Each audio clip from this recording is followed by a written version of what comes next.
À ce moment-là, quelques personnes qui se trouvaient là racontèrent à Jésus ce qui était arrivé à des Galiléens dont Pilate avait mélangé le sang avec celui de leur sacrifice. Jésus leur répondit : « Pensez-vous que ces Galiléens étaient de plus grands pécheurs que tous les autres Galiléens parce qu'ils ont subi un tel sort ? Non, je vous le dis. Mais si vous ne changez pas d'attitude, vous périrez tous de même. Ou bien ces 18 personnes sur qui la tour de Siloé est tombée et qu'elle a tué, pensez-vous qu'elles étaient plus coupables que tous les autres habitants de Jérusalem ?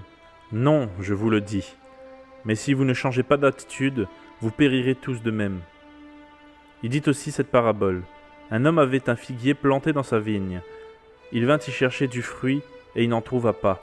Alors il dit au vigneron : « Voilà 3 ans que je viens chercher du fruit sur ce figuier et je n'en trouve pas. Coupe-le. Pourquoi occupe-t-il la terre inutilement ?» Le vigneron lui répondit : « Seigneur, laisse-le encore cette année. Je creuserai tout autour et j'y mettrai du fumier. Peut-être, à l'avenir donnera-t-il du fruit. Sinon, tu le couperas. » Jésus enseignait dans une des synagogues le jour du sabbat. Or, il y avait là une femme habitée par un esprit qui la rendait infirme depuis 18 ans. Elle était courbée et ne pouvait pas du tout se redresser. Lorsqu'il la vit, Jésus lui adressa la parole et lui dit : « Femme, tu es délivrée de ton infirmité. » Il posa les mains sur elle, immédiatement elle se redressa, et elle se mit à célébrer la gloire de Dieu. Mais le chef de la synagogue, indigné de ce que Jésus avait fait, une guérison un jour de sabbat, dit à la foule : « Il y a 6 jours pour travailler, venez donc vous faire guérir ces jours-là, et non pas le jour du sabbat. » Le Seigneur lui répondit en ces termes : « Hypocrite, le jour du sabbat, chacun de vous ne détache-t-il pas son bœuf ou son âne dans la mangeoire pour le mener à boire ? Et cette femme, qui est une fille d'Abraham et que Satan tenait attachée depuis 18 ans, ne fallait-il pas la délivrer de cette chaîne le jour du sabbat ?» Ces paroles remplirent de honte tous ses adversaires, et la foule entière se réjouissait de toutes les merveilles qu'il faisait. Il dit encore : « À quoi le royaume de Dieu ressemble-t-il ? Et à quoi le comparerai-je ? Il ressemble à une graine de moutarde qu'un homme a prise et a plantée dans son jardin. Elle pousse, devient un grand arbre, et les oiseaux du ciel habitent dans ses branches. » Il dit encore : « À quoi comparerai-je le royaume de Dieu ? Il ressemble à du levain qu'une femme a pris et mis dans 3 mesures de farine pour faire lever toute la pâte. » Jésus traversait les villes et les villages, et il enseignait en faisant route vers Jérusalem. Quelqu'un lui dit : « Seigneur, n'y a-t-il que peu de gens qui soient sauvés ?»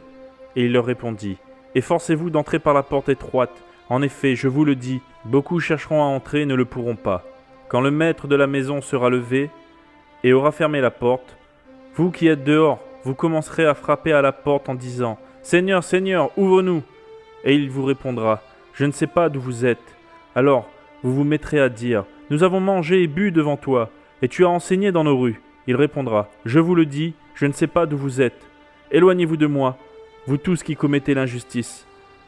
C'est là qu'il y aura des pleurs et des grincements de dents, quand vous verrez Abraham, Isaac, Jacob et tous les prophètes dans le royaume de Dieu, et que vous serez jetés dehors. On viendra de l'est et de l'ouest, du nord et du sud, et l'on se mettra à table dans le royaume de Dieu. Certains parmi les derniers seront les premiers, et d'autres parmi les premiers seront les derniers. » Ce même jour, des pharisiens vinrent lui dire : « Va-t'en, pars d'ici, car Hérode veut te faire mourir. » Il leur répondit : « Allez dire à ce renard : Voici, je chasse les démons, et je fais des guérisons aujourd'hui et demain, et le 3e jour j'aurai fini. Mais il faut que je poursuive ma route aujourd'hui, demain et le jour suivant, car il ne convient pas qu'un prophète meure ailleurs qu'à Jérusalem. Jérusalem, Jérusalem, toi qui tues les prophètes et qui lapides ceux qui te sont envoyés. Combien de fois j'ai voulu rassembler tes enfants comme une poule rassemble sa couvée sous ses ailes, et vous ne l'avez pas voulu. Voici que votre maison vous sera laissée déserte. Je vous le dis, vous ne me verrez plus jusqu'à ce que vienne le temps où vous direz : Béni soit celui qui vient au nom du Seigneur.